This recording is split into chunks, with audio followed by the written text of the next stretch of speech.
Всем привет! Лето практически наступило, надеюсь, будет жарко, а посему пора выкладывать летние рецепты. И начну я с летних холодных супов. Так как рецептов холодных супов в мире великое множество, от гаспачо и азербайджанского супа довга до окрошки и холодного борща, то я решил снять серию роликов и разделить эти супы на группы. И этот ролик я посвящу так называемым пробивным супам. Ну, если так можно сказать. То есть тем супам, которые готовятся в блендере. То есть супам, в которых ничего жевать не нужно, а вкус их раскрывается через их однородность. И принцип их приготовления для всех одинаковый. Нам нужно создать идеальную текстуру и баланс вкусов. Ну а следующий ролик серии я посвящу супам с начинкой. То есть жидкая база, кисломолочная, квас, свекольный отвар и конструктор из компонентов, которые чувствуются в супе. И тут наша любимая окрошка, холодник, болгарский таратор, та же довга и многие другие. Я как раз поставил бродить белый квас по своему рецепту, замариновал свеклу, как раз пройдет неделя где-то, все будет готово. Буду снимать, так что подпишитесь, это должно быть очень интересно.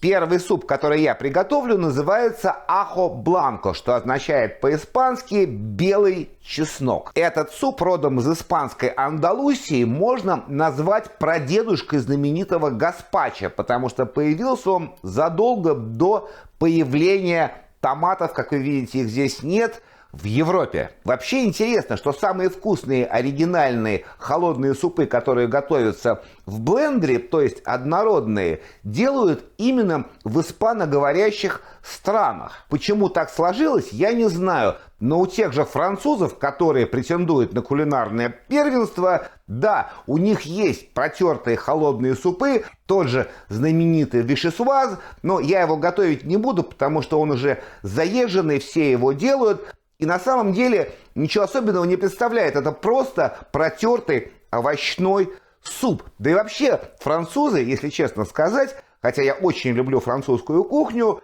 они все-таки по супам, ну, мягко говоря, слабы. Да, у них есть два великих супа. Это буэбес и луковый суп. А все остальное, эти вот протертые велюте, ну, такие вот никакие протертые овощные супчики. Практически детское питание. И для этого супа нужно всего ничего. Миндаль, черствый белый хлеб, но у меня не такой уж и черствый, и в этот суп, как и в другие супы с хлебом, кладут только мякиш. Но я буду класть корку, потому что в корке значительно больше вкуса. Раз ахо, то, конечно, чеснок. В оригинальном рецепте используется хересный уксус, но хересного у меня нет, мне тут подарили хороший винный, он тоже подойдет. Если вы хотите придать правильный вкус, то добавьте немного белого вина или хереса. Хорошее супердевственное оливковое масло, ледяная вода, можно положить туда лед сразу, соль и несколько виноградинок для подачи.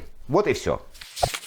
Вот такой вот нечищенный миндаль нам не годится, нужно с него снять шкурку. Для этого я его просто залью кипятком, буквально 3 минуты, солью воду, ледяной водой промою, чтобы он не сварился. И сразу в блендер его почищу. Шкурка, видите, легко сходит. Ну, если кожица попадет, то ничего страшного, мы его потом процедим. Можно более технологично это сделать. Добавлю хлебную корку, где-то половина от веса орехов. Надо было, конечно, сначала замочить хлеб, чтобы он размок. Но, видите, все идеально не бывает. Я его просто в блендере замочу. Водичкой чуть подольем. Прям со льдом. Суп должен быть очень холодный. И чтобы не ставить его в холодильник, я добавлю лед. Ну, пусть он минут 5 постоит, размокнет. Уксус. Пару ложечек. Чеснок. Тут обязательно нужно проверить чеснок на зеленую сердцевину внутри. Если она есть, то ее надо удалить. Я пока один зубчик положу. Так, но этот чеснок молодой, в нем ничего нету. Сразу можно и посолить. Подолью еще немного ледяной воды. И теперь тонкой струйкой вливаем оливковое масло, чтобы у нас получилась эмульсия. Так. Проба. все хорошо. Я бы чуть-чуть даже поменьше чеснока положил. И если вас консистенция не устраивает, вы хотите пожиже, то просто добавьте водички. Никакой бульон, здесь ничего не нужно, просто ледяная вода.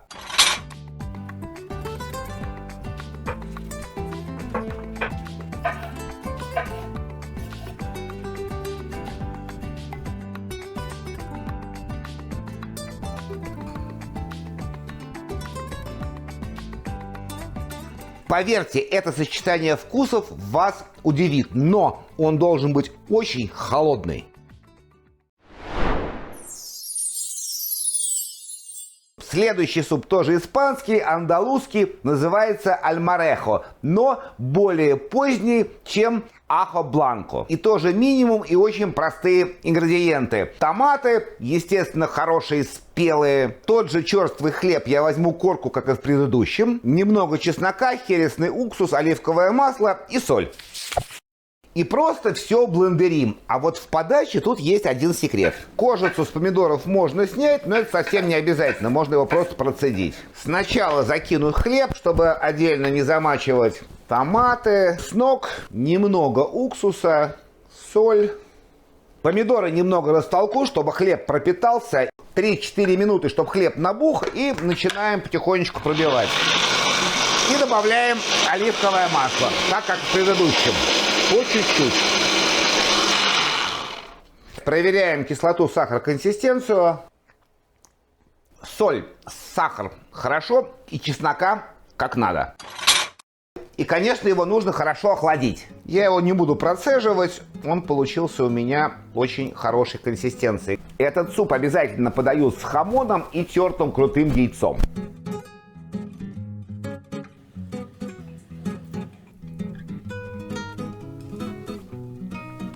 Классика есть классика. Яйцо, хамон, все в тему, отлично сочетается. Свежее, приятное и, главное, сытное. Еще одна испанская вариация – суп с клубникой и томатами. Интересен он тем, что клубника не делает суп десертным, а добавляют фантастический вкус ему. И для него свежая клубника, томаты, немного красного лука, болгарский перец, огурец, базилик, конечно, положено зеленый, но зеленого у нас нет. Я взял фиолетовый. Кстати, я его больше люблю, ну и цвет с ним тоже интереснее. Тоже оливковое масло, бальзамический крем, соль. И если ваш суп получается слишком жидким, то, как и в предыдущие супы, можете добавить немного размоченного хлеба. И все по той же схеме. Томаты, клубнички, огурец лучше почистить. Нам немножко нужно, я вот кусочек почищу. Луковицу где-то четвертинку. Кусочек болгарского перца. Листочки базилика. Соль. Парочку. Бальзамический крем.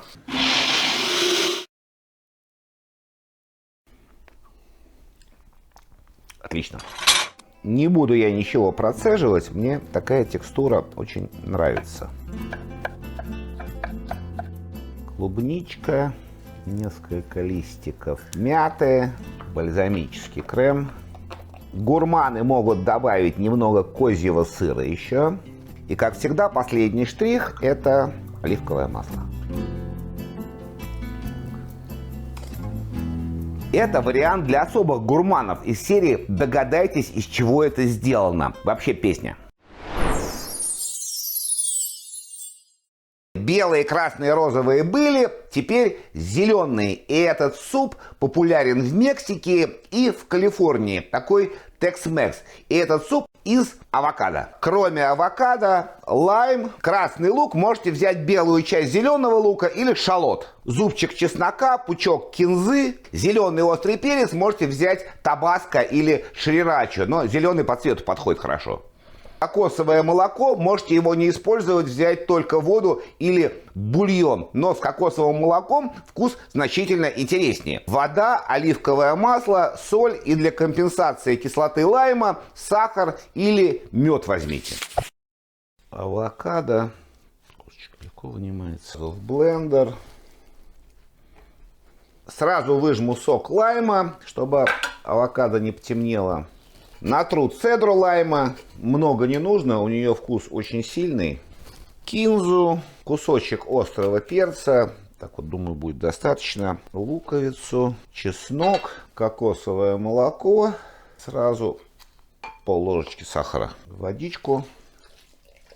И все по старой схеме.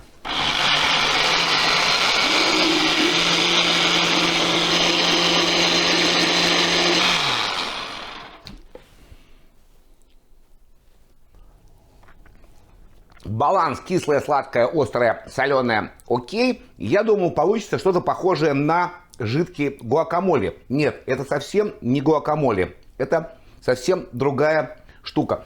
Очень интересный вкус.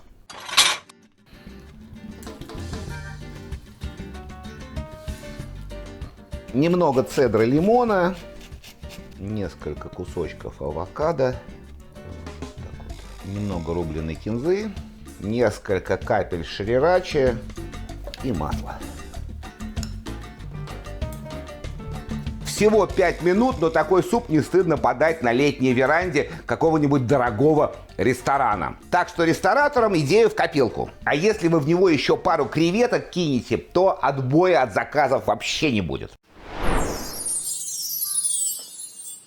Еще один зеленый суп, огуречный, и родом он из Франции. Точнее, не совсем из Франции, а навеян рецептом одного моего любимого французского шефа. Я его немного на свой вкус изменил, должно получиться вкусно. Огурец, шпинат, шеф использует руккулу, но руккулу я не очень люблю, она все-таки горьковатая, мне кажется, шпинат с кислинкой будет как раз то, что надо. Лимон, лайм, острый-зеленый перец, зеленый лук, сливочный сыр, я взял рикотту, оливковое масло, яблочный или винный уксус, черный перец, соль и немного холодной воды. Огурец я чистить не буду, пусть будет легкая горчинка. Зеленый лук, кусочек острого перца, шпинат, стараюсь туда запихать весь, выжму лимон, немного цедры лайма, сам лайм я выжимать не буду, соль 1,5 ложки, рикотту, пару столовых ложек уксуса и черный перец. Подолью воды и пробиваем.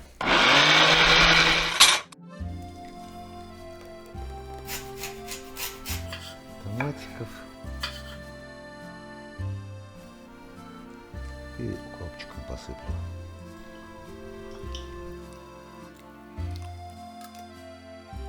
В жару где-нибудь в Провансе я бы обязательно такой супчик заказал. Он очень освежающий и очень вкусный. У меня в планах был еще десяток таких супов.